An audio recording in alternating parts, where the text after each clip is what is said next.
Hi friends, ఎలా ఉన్నారు? Welcome back to మన ఛానల్. ప్రోమో షాట్స్ చూశారు కదా ఎలా ఉన్నాయో. ఈ పాటికే మీకు అర్థమైపోయి ఉంటుంది నేను ఎక్కడికి వెళ్తున్నాను అనేది. ఎస్, నేను హైదరాబాద్ వెళ్తున్నా ఒక చిన్న పని మీద.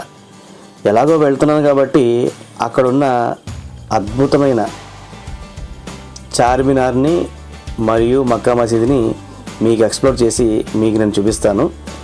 ఇప్పుడు టైం 12 అయింది. ఇప్పుడు నైట్కి అయితే పడుకుంటాను.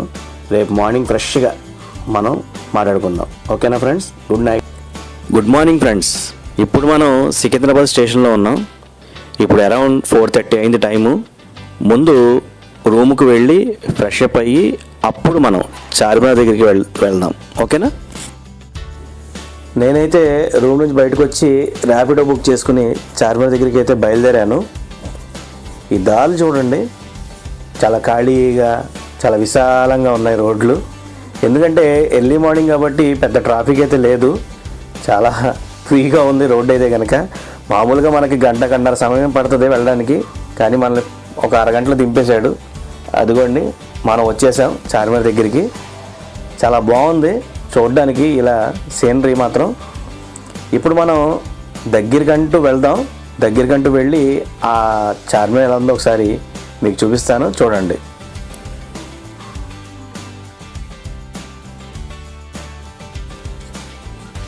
ఈ చార్మినార్ చూసారా ఎంత అద్భుతంగా డిజైన్ చేశారో. ఆ మినార్లు ఆకాశాన్ని తాగుతున్నట్టు ఉన్నాయి. ఇప్పుడిప్పుడే ఎండ మొదలైంది కాబట్టి దళదళ మెరిసిపోతుంది ఈ చార్మినార్. చాలా అద్భుతంగా ఉంది ఈ సీనరీ మాత్రం. ఇక్కడ ఒక కేఫ్ ఉంది, ఇది చాలా ఫేమస్ కేఫ్ అంట. ఇక్కడ ఇరానీ టీ ప్లస్ ఉస్మానియా బిస్కెట్లు ఫేమస్ అంట. మీలో ఎవరైనా ఈ బిస్కెట్ని ఈ టీని టేస్ట్ చేసి ఉంటే తప్పకుండా కామెంట్ చేయండి ఎంతమంది టేస్ట్ చేశారో. నేను ఇదే ఫస్ట్ టైం ఈ టీలో ఈ బిస్కెట్ని ఇలా తినడం. బాగుంది.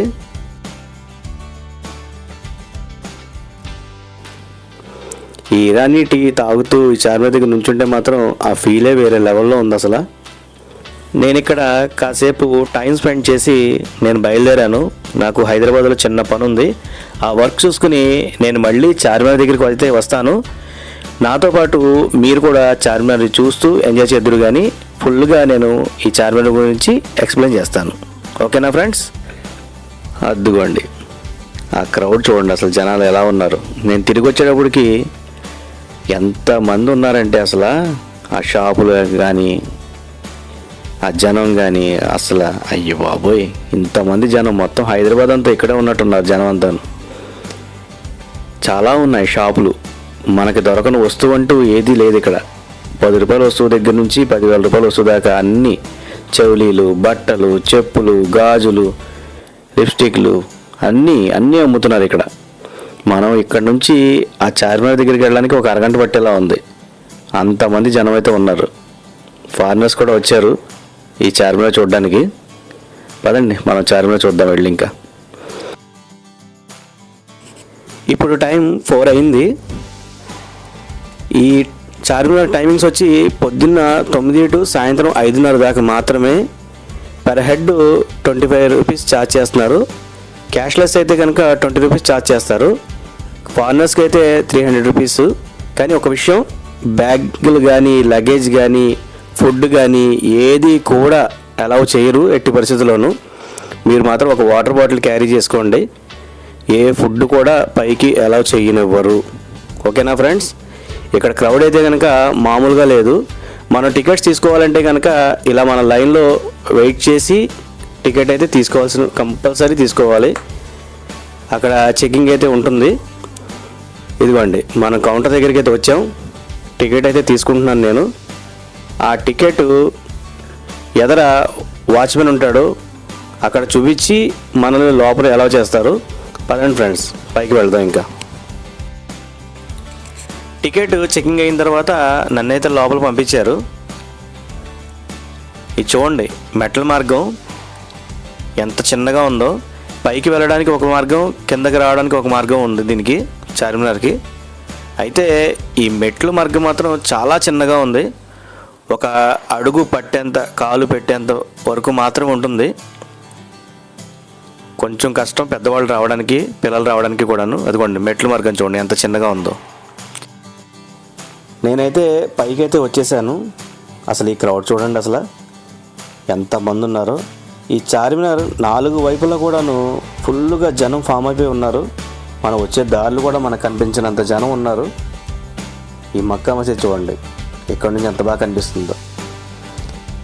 ఈ చార్మినార్ అనే పేరు, దీనికి 4 మినార్లు అంటే 4 మినార్లు ఉండడం వలన దీన్ని చార్మినార్ అని పిలుస్తారు. దీన్ని 1591లో కులీ కుతుబ్ షా అనే రాజు కట్టించాడు. ఎంత బాగా కట్టించాడో అసలు. దీని ఆర్కిటెక్ట్ మాత్రం అసలు అదిరిపోయింది, చాలా అద్భుతంగా ఉంది. నేను ఇక్కడ కాసేపు ఉండి ఇంకా బయలుదేరాను. ఈ దారి చూడండి అసలు. ఆ టైంలోనే ఇంతంత చిన్న దారులు ఎలా నిర్మించాలని వీళ్ళకి ఎలా అనిపించిందో కానీ నడవడానికి కూడా చాలా కష్టంగా ఉంది. వాళ్ళైతే ఎలా వెళ్ళేవారో కానీ. ఈ మెట్లు చూడండి ఎంత చిన్నగా ఉన్నాయో. ఏమన్నా కట్టారు అసలు దీన్ని. నేను చాలా కష్టంగా కిందకు వచ్చాను. దీని ఆర్కిటెక్ట్ చూడండి. ఇక్కడ ఒక వాటర్ ఫౌంటైన్ కూడా ఉంది, కానీ ఇది ప్రస్తుతానికి వర్క్ చేయట్లేదు అనుకుంటా. బహుశా వాటర్ అయితే కనుక ఏం రావట్లేదు. ఈ లాబీలో ఈ పాయింట్ చూడండి అసలు. ఎటువైపు నుంచి చూసినా ఒకేలా కనిపించేలా దీన్ని డిజైన్ చేశారు. నా ఛానల్ కనుక మీకు నచ్చితే నా ఛానల్ సబ్స్క్రైబ్ చేసుకోండి, ఒక లైక్ తప్పకుండా చేయండి. ఇక్కడ ఒక దర్గా కూడా ఉంది. ఇది చూసుకుని నేను ఇక మక్కా మసీద్ వైపుకి అయితే వెళ్తున్నాను. అది కూడా చాలా ఫేమస్, చాలా పురాతనమైన మసీదు. ఇండియాలోనే పెద్ద మసీదుల్లో అదొక మసీదు. దాని గురించి కూడా మనం తెలుసుకుందాం పదండి. ఇంకా నేనైతే మక్కా మసీదులో లోపలికి వెళ్తున్నాను. ఇదే ఆ ఎంట్రన్స్. ఇక్కడ పక్కన అమ్ముతున్నారు కదా, అవి ఏంటనుకుంటున్నారు? లోపల చాలా పావురాలు ఉంటాయి, వాటికి మేత మనం కొనుక్కుని తీసుకెళ్ళి వేయచ్చు. అద్దుకోండి మక్కా మసీదు. ఆ ఎండ వెలుతురికి ఎంత అద్భుతంగా కనిపిస్తుందో చూడండి. ఈ పావురాలు చూసారా, ఇవి ఇక్కడే ఉంటాయి. ఎవరు మేతేసినా తింటూ హ్యాపీగా ఇక్కడే పడుంటాయి ఇవి ఆ మక్కా మసీద్ దగ్గర. ఈ మక్కా మసీదుని 1611లో కులీ కుతుబ్ షా నిర్మించడం మొదలెట్టాడు. దాని తర్వాత ఔరంగజేబు దీన్ని పూర్తి చేశాడు. దీనికి మక్కా మసీద్ అనే పేరు ఎలా వచ్చిందంటే, ఈ మక్కా మసీద్ కట్టడానికి కొన్ని ఇటుకల్ని మక్కా మసీద్ నుంచి తీసుకురావడం జరిగింది. సో దానివల్ల దీనికి మక్కా మసీద్ అనే పేరు పెట్టారు. ఈ వజూఖానా చూడండి. వజూఖానా అంటే నమాజ్ చదివే ముందు కాళ్ళు చేతులు కడుక్కునే ప్రదేశం అన్నమాట. ఇది ఒక్కసారిగా ఒక 100 మంది దాకా వజూ చేసుకోవచ్చు. అంత పెద్దగా దీన్ని అంత అందంగా నిర్మించారు. దీన్ని చాలా బాగుంది చూడడానికి కూడాను. ఈ మక్కా మసీద్ ప్రత్యేకత ఏంటంటే ఒకేసారి 10,000 మంది ప్రార్థన చేసుకోవచ్చు, అంటే నమాజ్ చదువుకోవచ్చు. అంత అద్భుతంగా దీన్ని నిర్మించారు. ఇది ఫుల్ గోల్డెన్ కలర్లో ఉంటుంది. సన్సెట్ అవుతుంది కాబట్టి సూర్యుడి కిరణాలు ఆ మసీద్ మీద పడి గోల్డెన్ కలర్లోకి అయితే వచ్చింది. ఈ ప్లేస్ని మీరు గనక విజిట్ చేయాలంటే కనుక బెస్ట్ టైం నైట్ టైం. ఎందుకంటే ఈ లైటింగ్లకి ఈ హైదరాబాదులో బాగా మనం అద్భుతంగా చూడాలి అంటే కనుక నైట్ టైం వస్తే మంచి ఎక్స్పీరియన్స్ అయితే కనుక మనకి కలుగుతుంది. ఇక్కడ నేను కాసేపు కూర్చుని టైం స్పెండ్ చేశాను. మొత్తం తిరిగి నేను బాగా అలసిపోయాను. ఎందుకంటే ఫుల్ క్రౌడ్లో మనం జనాలు తోసుకుంటూ ఇలా నడుచుకుంటూ ఇదంతా ఎక్స్ప్లోర్ చేయడానికి కొంచెం ఇబ్బంది అనిపించింది. అందుకే కాసేపు కూర్చుని ఈ పక్షులు వాటిని చూసుకుంటూ కాస్త టైం స్పెండ్ చేసి ఆస్వాదించాను. సో నాకు ట్రైన్ టైం అయిపోతుందని చెప్పి నేను ఇక బయలుదేరాను. లాస్ట్ సారిగా ఒకసారి ఈ చార్మినార్ని మొత్తం చూసుకుందామని చెప్పి దీని దగ్గరికి అయితే వచ్చి ఇక్కడ నుంచి నేను ర్యాపిడో అనేది బుక్ చేసుకున్నాను. నా బండి అయితే కనుక వచ్చేసింది.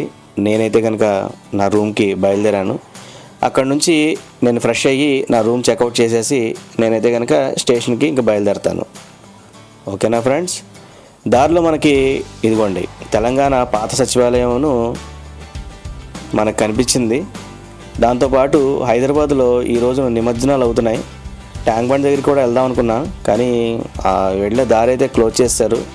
సో నేను వెళ్ళే దారిలో ఇదిగోండి ఇలాగ నేను వీడియో తీసుకున్నాను, మీకు ఒకసారి చూపిద్దామని. ఎంత పెద్ద పెద్ద వినాయకుడి బొమ్మలు ఉన్నాయి చూడండి. చాలా ఫేమస్ ఈ టెంపుల్, మహంకాళమ్మ టెంపుల్. ఇది బోనాల జాతర జరుగుతుంది కదా, అదే ఈ టెంపుల్. నేను వెళ్ళే దారిలో కనిపించింది. ఈ దూరంగా కనిపించేది ఫలక్నుమా ప్యాలెస్, చాలా సినిమాల్లో ఉంది. ఇదిగోండి ఈ హైదరాబాద్లో ఇలాంటి బిల్డింగ్లు కొన్ని వందలు ఉన్నాయి, కానీ ఈ బిల్డింగ్లు కాస్త బాగున్నాయని చెప్పి నేను వీడియో తీశాను. దారిలో ఒక రెస్టారెంట్కి వెళ్ళి ఒక మంచి మండి కొట్టి ఇంకా నేనైతే స్టేషన్కి వచ్చేసాను. ప్రస్తుతానికి నేను 1వ నెంబర్ ప్లాట్ఫామ్ మీద అయితే ఉన్నాను. కాసేపట్లో మన ట్రైన్ వచ్చేస్తుంది. ట్రైన్ వచ్చేసింది, నేను ట్రైన్ ఎక్కేసాను.